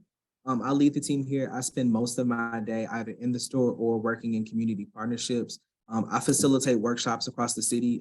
As once an educator, always an educator. So I've been able to expand since stepping out of the classroom. So if I'm not here, usually I'm facilitating writing workshops or social emotional workshops with different organizations. But majority of the day, I'm here. And I was just going to ask you, what are some of your current initiatives? And you're kind of answering them. You have, I love the fact that you're facilitating these writers' workshops. Once an educator, always an educator. Absolutely, absolutely. These degrees still have to pay for themselves. But yeah, so if I'm not here, usually we do a lot of community work. That's one thing that sets us apart from other bookstores, whether it's myself or a member of my staff. We're usually in school systems, in charter schools, still doing things, tutoring programs, literacy programs, emotional well-being programs for families. And so we do a lot of that. We're not just here selling books all day. We're out there doing the good work. So it's a two-part situation that kind of feeds the mission and vision of the company. Somebody asked how long did the bookstore been open? And you had said that earlier, but I replied back. And Gwendolyn Hayes, who we met when we were in Philadelphia a couple of weeks ago, face to face, one of our top fans of the show, she mentioned that many schools in Philly don't have functioning libraries. And the choice can be replacing the salary of a full-time librarian with a full-time counselor or behavior specialist, etc. And this is sad. Somebody asked, do you partner with the Civil Rights Museum? So actually, we have done some work with the National Civil Rights Museum here in Memphis. I've recently been invited out to come and help curate some things with MLK 50 for a lot of their book club situations. So that's up next. Doing a lot of work with them around adding some Black titles to some situations and getting them in some hands of our citizens here in the city and beyond. So that's coming up next. Absolutely. I did some work with them in February for Black History Month around African-American book recommendations because Black authors matter. But we're also expanding the project as we head into the next quarter of 2022. So absolutely. Do you have authors come to the store to do book signings? Yes. So we actually function as a multi-purpose space. So we have our own biweekly movie nights where we change our seating area, put up our projectors, screen movies. We also have authors that come through for book signings, book tours. We've been very fortunate to have HarperCollins and Random House tap us since we are the only BIPOC bookstore in the Mid-South in this particular section of Tennessee that like the Black authors to come through on their book tours, which is a really amazing thing. I've had the honor of hosting the former mayor of New Orleans, Mark Morial, for his book signing. And then also Khalees Rowe, who's one of the top billing authors for Random House Publishing during this quarter, came through on her book signing. And then also Kristen Lee, who's another Random House Publishing author. So yeah, we do have authors coming through for book signings and on their book tours. And then we also allow people to rent the space for their on other events as well, whether it's like fundraisers or gatherings. Book clubs also book the space. So yeah, bit of everything. It's not just selling books. We love books, but it's a lot more. But there's so much more to it. I understand. Now, what Absolutely. section of the city is the bookstore in? Because I know that there are different areas. There's the area where the music museum is. I can't remember the name of it. Stacks. Yes, Stax Records. So I know that there's that area. And then of course there's the downtown area, which is not far from where the hotel is. Yeah. So there's a lot going on in the city. It's a small city, but it's kind of spread out. Yeah, so we're located in East Memphis, actually right off the interstate, which is Okay. beautiful. Where I-40 and 240 meet. So if you're coming from Texas, get that expressway, you're already right there, already halfway there. So we're right off the expressway in East Memphis, on White Station, which is one of our central locations where two of our best performing schools in the city are located. So we're not too far from those. And this whole entire. Let me not be exclusionary. I forgot to mention the part of the city where Elvis house is. I went there once. I didn't go in. See, but Dr. Lawson, you were doing good. Dr. Lawson, you were doing good. You were doing good. We can't be exclusionary on the show now. I gotta take some cool points away. So, but it's okay. It's okay. So you support local and independent authors and allow them to have their books in your inventory on a consignment basis. So explain how your consignment program works at your store. Yeah. So not only as a writer myself, but also as an entrepreneur, we realize the importance of people's gifts. A lot of people will never see their books on a shelf. They might never ever go on a national book tour. And so one thing that I believe is that everyone should have a seat at the table. So we offer both local and independent authors consignment agreements where there's no profit loss for either party. We give each author 90 days to cycle in and out of the store. They're able to submit their book for inventory selection. I have an inventory specialist whose job is to go through those particular agreements, make sure that the percentages are adequate for those authors. And then if they so choose, they're able to move forward with the process, have their book on our shelf for a 90-day cycle. If their items sell, they receive their profit share. If they don't, you'll return your inventory at no loss to you or the store. It is a way to give an author an opportunity. That's a great way to help an author. Yeah, absolutely. As a self-published author, if you're not marketing, if you're not learning how to do social media strategy, if you're not learning about the algorithms that help get your things out there, it's very difficult to sell your work. And so we try to make it easy for people to be able to do that. There's a nice little waiting list. So we go through it as expeditiously as we can, but it is a process, but we try to make it a very seamless situation. We run our reports every week so that way authors do receive their percentage cuts if there are sales. So we just try to make sure everyone has a seat at the table. And one thing that I've always prided myself on is attempting to remind African-American cohort that it is okay to help one another and that we should all be in it together. That is one thing that my grandmother always taught me, is that sometimes as a culture, we sometimes have a hard time sharing space, but there's room for everyone. Helping you does not hurt me, right. Which is, so it's a beautiful process. Right now we have 30 authors who are cycled in for this particular quarter. And then the next group will cycle in close to the holidays. So. Do you have a limit as to how many authors you'll let cycle in at one time? Yeah, so we, so initially it was 10, then we switched to 20, now it's 30. We've expanded our shelving space for local authors because as the store began to gain a little bit more visibility, whether through like magazines or news articles or whatever, more authors became interested in getting into the store, especially authors of color. And so right now we're 30, and then those 30 authors cycle out to the next 30 after 90 days. So wonderful. Yeah, the thing about consignment that a lot of, because we had a brick and mortar store and people would ask us about consignment. The thing is, people come into a bookstore, they either are coming to look for a specific book or they're coming to browse.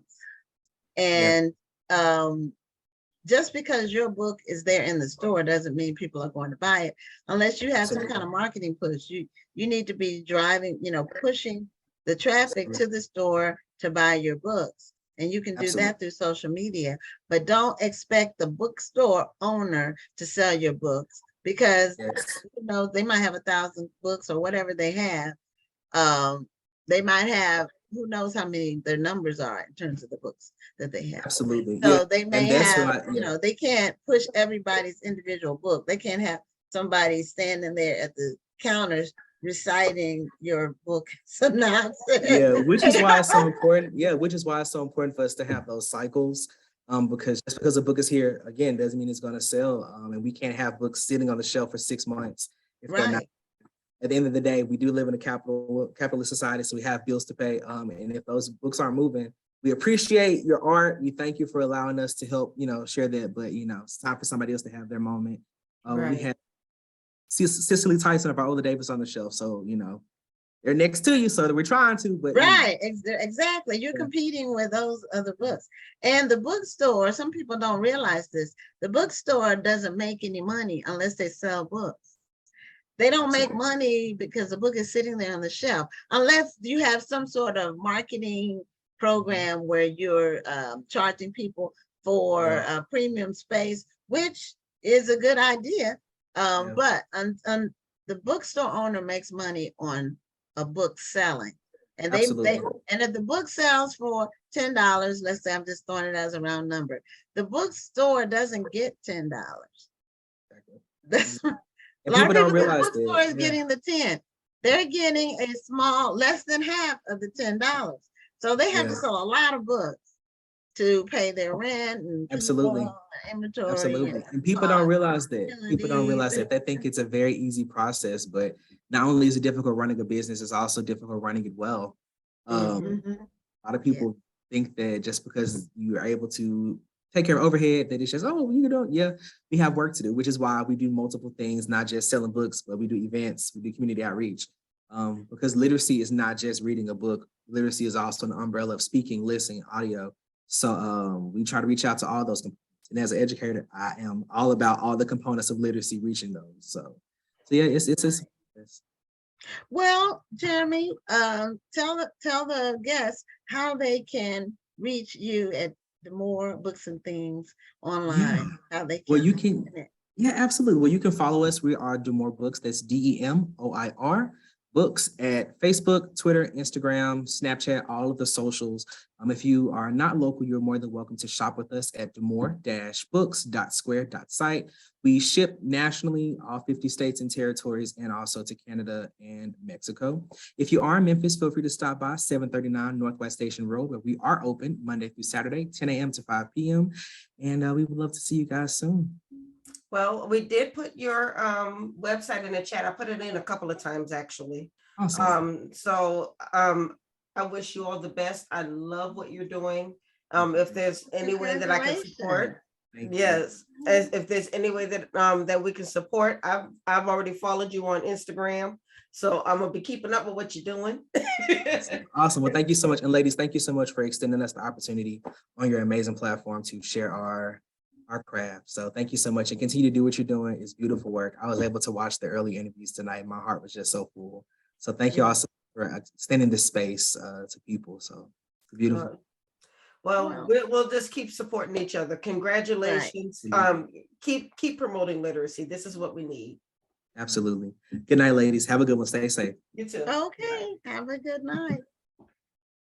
Well, I did say that we were going to be giving away some books, and our final guest will be on shortly. So we're going to give away, I don't have time to give away 6 books. I'm going to give away 3 books, okay? So the first book, for those out there who like to win books, is called The Attic Child. Attic as in the top of your house, not attic like ADDIC. So it's by Lola J. Jaye. And the trivia question for this, to win this one of the main characters, Celestine, is an unpaid servant to what English explorer?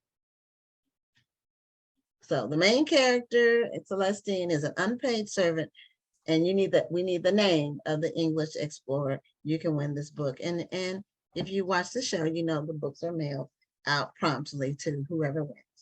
The next book is called Creatures of Passage, and it's by Morawa Yajeti. I'm just gonna wing it like that. Creatures of Passage. And I don't know if I said it right, but you can see the name of the authors at the top. And then the name of the book is at the bottom, Creatures of Passage. And what kind of car does the main character, who is Nephthys Kenwell, what kind of car does the main character drive? You answer that, you get this book. These are pretty hefty. Come on, Mary. Mary won something. So Mary the answered final the first one, question. okay, the final one is, this is The Road of Resistance by Chase Bowling. He's been on the show. And the question is, when martial law hits the road, oh, I'm sorry, when martial law hits the hood hits back as injustice leads to what? So injustice leads to what in this book?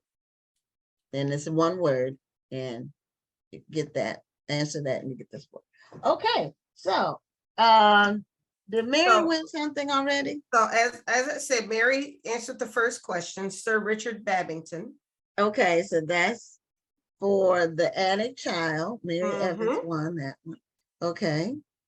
Now, Lydia came after and said the same thing. So Okay. Mary answered first. Okay. All right. That's Well, all we while have we're right now. thinking, we're going to bring on our final guest, and her name is Tanita Johnson.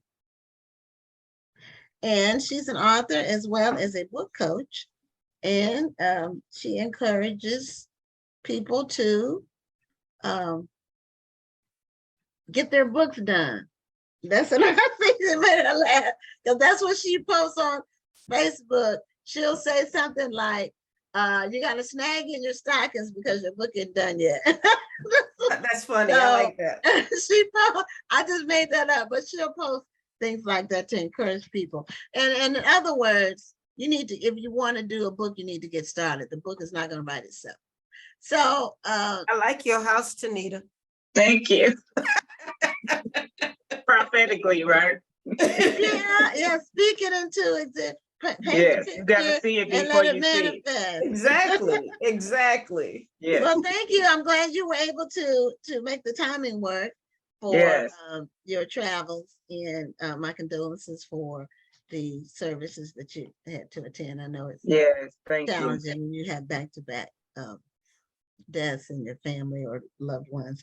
So tell us about your work as a book coach, how you got started doing that and what that entails. And then tell us about your book, your latest book, which The latest book. Hush, your latest book, because I don't know how many books do you have? 22. Oh, okay. I had no idea you had 22. Okay, Yeah, well, 22. I need to catch up. Okay. Okay, so tell us about your work as a book coach and why you started doing that. Yeah, so thank you, Gwen and Dr. Rhonda, for having me. I was not looking to become a book coach. I was asked to coach authors, and so many people came to me who needed help with getting the words out of their minds onto the pages in a way that the reader could actually understand it and comprehend it. And so the name of my coaching program is called Brand Book Bestseller, because I believe that first people have to have a brand before they try and write a book. You have to know, what are you trying to accomplish? What do you want to be known for? And then we create the book, and the two gelling together will get you the bestseller status, not just from the book. So a lot of people say, well, am I going to get rich off a $10 book? You're probably not, but because you have that book, now you have speaking engagements, you become a coach, you have a conference, you have a webinar, you might have a stage play, you might have a documentary based on the book. So the opportunities are endless once you have the blueprint for the book. So that's why I'm really passionate about when I teach my authors. I'm like, listen, we're going to get this book done, first of all, in 60 days. And I'm excited to get it done because I've seen what happens on the other side of when the book is done, the doors really do start to open. But until you write the book, then the book becomes the blueprint for everything thereafter. Absolutely. Right. And I'm glad you mentioned stage plays. I've turned 2 of my novels into stage plays, and Yes. it's an amazing experience to see the story that you created on being stage. brought to life on stage. Yeah. So one of my books I wrote in 2014 called When the Smoke Clears, A Phoenix Rises. We turned it into a stage play. We just cut the subtitle. It's just called When the Smoke Clears. We did it in downtown Detroit, sold out audiences in 2017 and 2018. So we'll probably try and do it before the year's out, because I can't believe it's been 4 years since we've done it. But I was able to give it to a playwright to help me create the script easier because I had the book. Now, granted, everything that's in the book can't be reflected in an hour-and-a-half stage play. So some things have to be cut and tweaked. But the gist of it was there, and we changed some things for stage and for theater. So I think that's another thing I would encourage authors: don't be so stuck to your book and the reality of way your story is told that you don't switch it for theater or even movies or TV. Right. And that was the other point that I want to make. A lot of authors want to see their stories on the big screen and they sleep on the stage play. Yeah. You will get more people supporting your play. I mean, because a movie is not easy.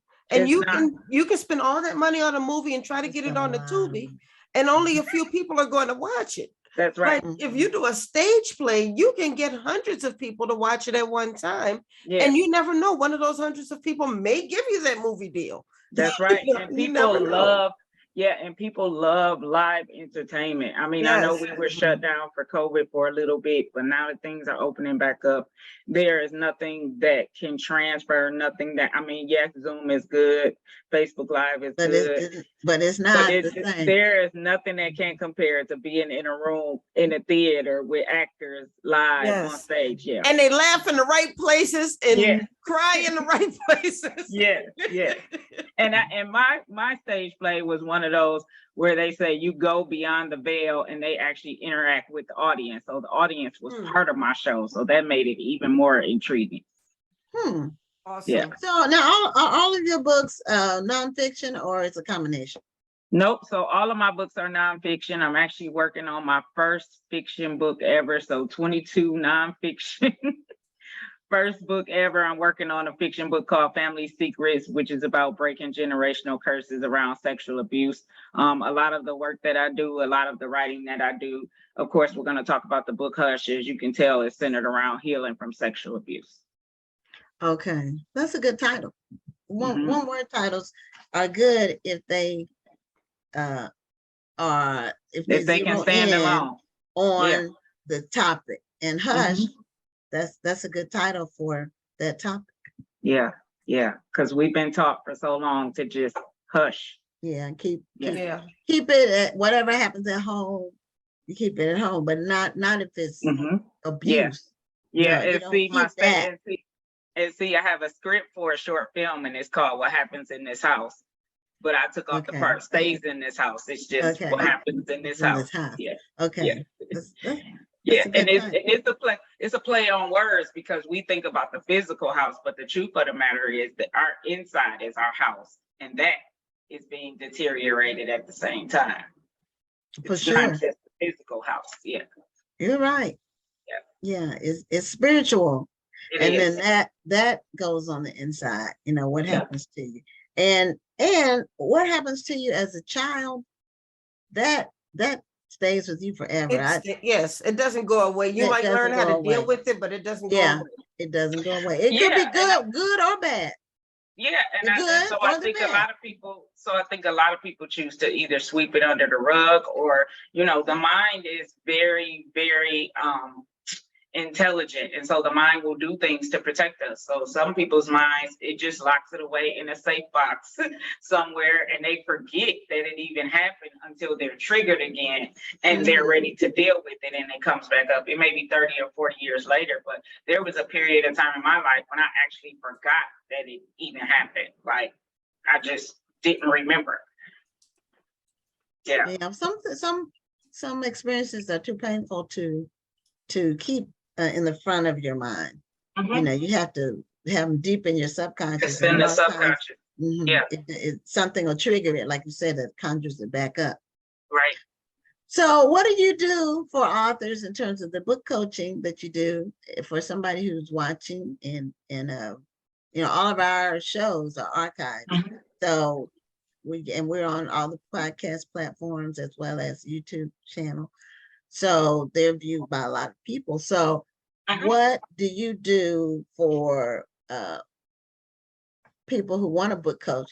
And what's your criteria? Because a lot of people think that if you're a book coach or whatever you do, that you take all clients, and not all clients or potential clients are a good fit. Oh, no. Yep, not So- everybody. I can tell you that.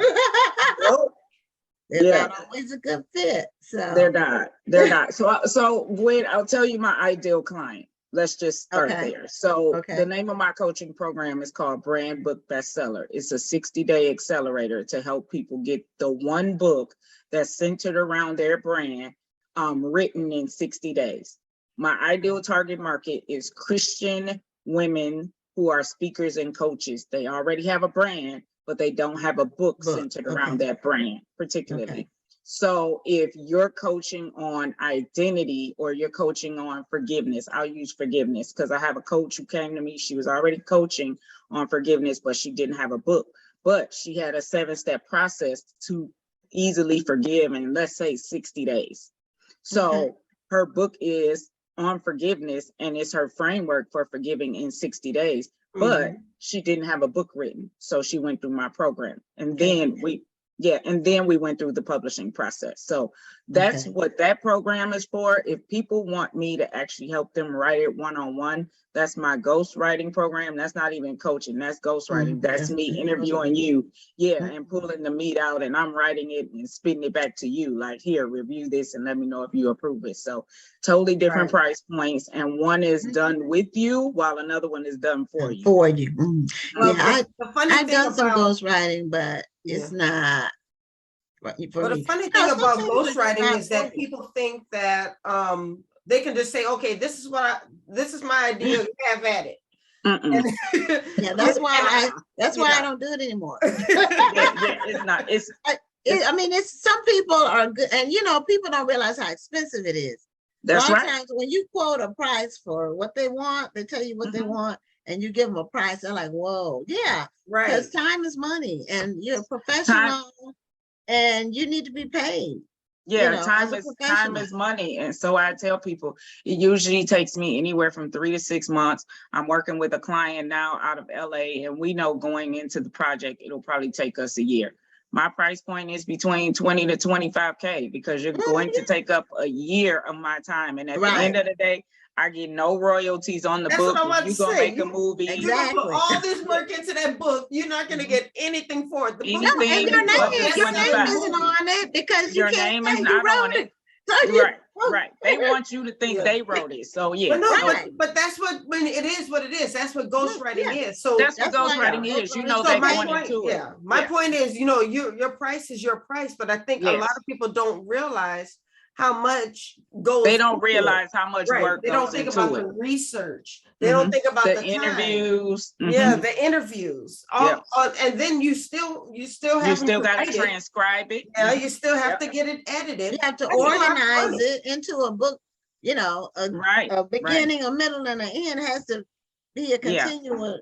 To keep Yeah. people turning pages. Right. It has Yeah. to flow. So the quickest. you do all that. Yeah, so the quickest I've done a ghostwriting project, and she was great to work with, 90 days. The longest it's taken me is 3 years. And that's because I was working with a pastor who was traveling all over the world, and we just could not get schedules to coordinate. It was a timing thing. It wasn't even I wasn't writing. It was just getting together to even get the interviews done. So that's another thing people don't take into consideration. But yeah, so different price points, but Brand Book Bestseller is for that Christian woman who's a speaker or coach that doesn't have her brand book. So a lot of people want to write their life story or they write a devotional, but they don't necessarily have a book centered around their specific brand. So it's like, what do people know you in the marketplace for? And do you have a book around that? Well, I love the fact that you know exactly who your target client is. Oh, yes. It took some years, but yes. Yeah. And some pain, I'm sure. Yeah, it took some years, and it's still transitioning. It is still transitioning. Yeah. You know, a lot of people, you know, and I know everybody says everybody has at least one book in them, but people say, okay, I want to write a book and my life would be interesting. And I just said, look, unless you're a celebrity, nobody cares. And I mean, this is true. And then I had an interesting situation recently, because when people at my church find out, because I don't talk about myself at church, I'm there for other, you know, I'm not, you know, I don't. So when they find out I'm an author, they always tell me, oh, I want to write a book. And then it's always about their life. So, and then they'll tell you, well, I can't tell everything. People are gonna be mad at me. My family members. Okay, well, so why would you want to write a book to make everybody mad at you? But it was funny. In 20 minutes, this gentleman was telling me about some different situations in his life. And I said, you know, that's a book right there. That's a book right there. One thing he told me that I'll share, he said in Jamaica, when somebody builds a house, they build it for future generations. They build a little bit with their own hands, and they build a little bit at a time with the whole idea that the house will not be sold. It's there for future generations. I said that would be an amazing book. People don't know about that. They don't He was know. telling me some other stuff. He was in the military and some stuff. I said that's a book right there. You don't need to write a book about your life and tell all and all that. You can write a book that's substantive, that just covers one thing, like a flashpoint in your life or milestone. The purpose of building a house for future generations is huge. Yeah, you could unpack that in a whole book. Needs to be written. Yeah. You know, so people, if you're out there and you're saying, I'm gonna write a book about my life. No, don't do that. Write a book about a certain thing that happened in your life, or something that will be interesting to people. That's different. That's a book that's not out there. That book and I tell in the people, house isn't out there. Well, and I tell people that we already know there's nothing new under the sun. If you went through it, somebody else somewhere has probably gone through it, but your story is your story. It probably didn't happen exactly like theirs.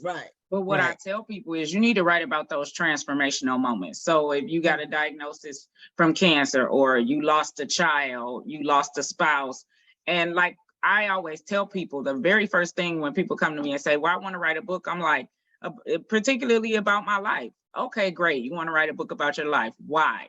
And I'm not saying that to discourage people, but you have to know your why. And then ask yourself why 5 times before you get to the real root of the why you really want to write this book. Are you just writing a book to say you wrote a book, or are you writing it for for legacy? Okay, but why? Why do you want to leave a legacy? Like, you got to keep asking yourself why at least 5 times before you get to the root. The other thing I tell people is, who is the book for and what problem does it solve? Because people don't just pay for books because they read a good story. People pay for books because it's either transformational or it solves a problem. Well, and I'd say it's either for entertainment or education or instruction. You know, it's either, you know, fiction is for entertainment, you know, but nonfiction is normally for information. It's to learn something. But even within information, like you're saying. But even in entertainment, there are underlying themes, there are underlying lessons. Oh yeah. We're learning something, we're hearing something. Like, if you turn on your spiritual eyes and ears, there's so much in everything that we think, oh, this is just a movie for entertainment. There's always like real life issues in movies and theater. For sure. Yeah. And imagery. You know, there's a spiritual side to films where, and I have a book, you know, I have about 5 books where I have notebooks for each one, where the thing is, in research, as I see things, I put it in the book. And then when I get enough, then I pull the trigger on it. So but I have one about Hollywood that I haven't written yet, but I got a lot of material. Yeah. And so the other thing I tell people, Gwen, is that's cool if you want to write about a portion of your life, like you said, those transformational moments, or something interesting. But the other thing I tell people is you need to write the one book that makes you an expert. We're all an expert in something. For me, it just happens to be books. So I write a book about being an expert in books. But for other people, it may be baking cakes. It may be sewing. It may be finding your identity in Christ. It may be forgiveness. It may be finding a husband. I don't know, whatever it is. There are singles coaches. There's a coach out there for any and everything you think you want to do, but they should have a book about it, because that's what makes you the expert. Like, what's your signature process that you can help people get the transformation that they're really looking for? No, you're absolutely right. And I love that you said that. Write the book that's going to make you an expert. And even if you write a fiction book, you're still an expert at something. Michael Baisden really built his platform on relationships and being happily single. And he wrote fiction books. I think he may have had one nonfiction book, but most of his books were fiction. And but they have relationships. Right. And he built his platform on relationships. And so he has speaking engagements on relationships. He had a whole radio show on relationships because of the way he built his platform. So even if you're a fiction writer, you can still be an expert. And so I think a lot of authors are writing what they think is good and not really clear on who their book is for. So a lot of authors will tell me, well, it's for everybody. It's for men, it's for women. And I'm like, well, is it for my 8-year-old daughter? If it's for a 50-year-old woman? They're like, well, no. Okay, well, then it's not for everybody. Let's bring it down. Let's chisel it down and see who we really are serving. And I think it's the mindset of lack that we think, well, if I make it for everybody, then everybody will buy it. No, if you market to everybody, nobody will buy it. That's what. Yeah, nobody because knows. It's not for like, them. Who are you talking to? You know what's another funny thing? I noticed this when I first became an author, is that we often say that the book is for everybody, but then we would go on book signings or book festivals, and when readers walked past who didn't look like us, we wouldn't try to sell to them. Exactly. But if a Black woman or even a Black man walk past, we're trying to get them to buy the book. Right. Well, then you need to say, if a white person walks past, you're not trying to sell them the book. Right. You think they're not going to want it. So if their book is for everybody, then you should be selling to them too. Or you need to say this book is for African American women, and don't be afraid to say that. Exactly. Because it's a different demographic. We talk different. Our mannerisms are different. And, I will never forget the time I was selling my books in Barnes and Noble, and an old white man wearing a t-shirt, and his wife came through and he said, "Are you from New Orleans?" I said, "Yes." He goes, "Well, we need to support you. I want a book." Wow. So you think I wasn't going to sell to him because he didn't look like my target audience? And guess what? He probably read it. And so I tell people that doesn't mean that people outside of your target market won't buy it, but you need to have a target market so that when you are marketing, when you're setting up vendor tables, you need to know if your target market is even in the room. Like we have books on marriage. I'm not necessarily going to a singles conference because it's about becoming stronger single. My books are on marriage, uncut. So no. Oh, girl, I like you. We only have a few minutes left. So tell us about Hush. All right, so their latest book, which came out a year ago, roughly. Is that right? Yeah, so Hush 2 came out in the fall of last year. And so Hush 1 and 2 actually came out. So Hush 1 is all women. It's 8 different women sharing their story of overcoming either molestation as a child or rape as a teenager or an adult.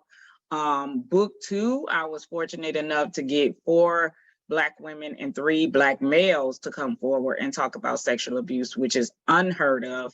And so it's life-changing. And the assumption is that those 3 Black males are gay. They're not. 2 of them are married. They live a regular lifestyle. One of them is a gay male. But again, it's one of those things where it's like, we don't talk about it and we make so many assumptions that people are the way they are for whatever reason. And so I really wanted to do this project, and I have a promo video I can send you all as well, just for the Hush series, because we're not done. Hush 3, Lord willing, will be all men. So I am looking for 10 good men who are, I don't care about the race. I just need 10 men who are willing to speak out about being either molested or raped as an adult. And No, sexually that is a serious subject, because you're right, Yeah. men don't want to talk about it. Yeah. Because they're I had either someone out afraid there that people refer- are going to make fun of them Oh, and good. say, oh, you weren't raped, you know, you enjoyed it. Or they'll say, or they think people will say, well, you must be gay if you were raped. Right. In If fact, you didn't like it. And, yeah. Did you see the video that came across Instagram? I think I saw it a couple days ago, but it was a young man who told his story, and for years he thought that he was gay because he was raped by a male cousin for years when he was younger. And then he, you know, as he started to live his life, he realized that he wasn't gay. He's married to a woman, he has children, and he's happy. But for a while, that's what he thought of himself. And he said, don't let past trauma try to determine who you are. And it was a very powerful try to define video. your future. Yeah. Right. Yeah. And so Yeah, well, if you were raped, you were violated. That doesn't define you. That's like a woman being raped and somebody says, well, she was loose or promiscuous. or she was fast, or No, she was no, hot. and I she mean, no, she was violated. So, Yeah. but I actually have 2. I may have more than 2. I have some people I can refer you to. Oh, And good. the other thing Awesome. is, one is about 70 years old. Wow. And the other one, I'm gonna say he's more like 35. So Okay. you'll get, you know, some differences in Yeah, generation. ladies, listen, ladies, I'm taking a bold step of faith. I'm Googling men who have came forward, all the football players, the coaches, and all the alligators. Like, I'm Googling all of that and just reaching out to the people. All they can say is yes or no. Do they want to share their story? You know. Well, I'm No, gonna that's a bold step, but it's a step that people need to hear. I think that there are a lot of men who may want to tell their stories, but they don't know who they can trust. They don't know who wants to hear that story. Right, Mhm. right. when I'm not doing it ill will to expose. Right. Exactly. I'm doing it to help unlock another generation of men who probably need to come forward that never will if they don't see men that look like them. Now, Mary Evans asked if the men's stories are going to be anonymous in the book. That'll totally be up to them. That'll be up to them. My preference, let me say this, my preference when people come into Hush is that they come in totally free, that they are not using pseudonyms, because we will do a book launch party. We will do a Zoom. So you got to be able to talk about it. It's not just about getting the story in a book and then tucking it under a rug. So you have to be willing to be public with promoting the unapologetic about your story. Okay. You got to be Okay. So well, we're at the end of our time, so I wanted to make sure that you get your contact information, how they can buy your books. Oh yeah, absolutely. Before we go. Yeah, so on social media, if you look up Tanita Bestseller, you'll find me on most all social media, LinkedIn, Instagram, Facebook. My personal website for booking and my actual books is TanitaJohnson.com, TanitaJohnson.com. The company website, the name of my company is So It Is Written. So the website is soitiswritten.net. And if you'd like to email me about any books or questions or speaking engagements or anything like that, info@soitiswritten.net, info@soitiswritten.net. Okay, well, we put your websites in the chat. I'm sure that there are going to be some people reaching out to you. Thank you so much for dropping so many gems. This is a great way to end the show. So I'm really glad you were able to get on and join us tonight. Yes, thank you, ladies, so much for having me. Thank you for being here. Okay, and before we go, we need to find out who won those other 2 books. Nobody. Nobody won them? Okay. Well, if nobody won them, then I'm gonna look again, but I don't think so. Okay, the Creatures of Passage and The Road of Resistance. Nobody won either book? Oh, wait, let me go back. I think Lydia won something. Okay, let's see. Doggone it, we didn't talk so much. Where are the questions? You have to scroll up. I didn't scroll. I'll leave it to you to do. So, no, medieval weapons. Okay, was medieval No. weapons? Okay. No. Nobody won. Nobody won. Okay, well, we'll hold them for another night or another time. It says nobody won. Yeah, okay. All right, nobody won. So somebody, Mary won, the addict child, will send this out. Yes. And the other ones we'll say for another time. Well, this is the end of our show. We're right at 9 o'clock or 10 o'clock Eastern if you're on the East Coast. And we will see you next Tuesday for another edition of Black Authors Matter TV. I'm Gwen Richardson signing off. And I'm your girl, Dr. Rhonda Lawson. Y'all have a wonderful evening and a great night. See you next week. Thank you for tuning in and join us next Tuesday at 7 p.m. Central, 8 p.m. Eastern for another edition of Black Authors Matter TV.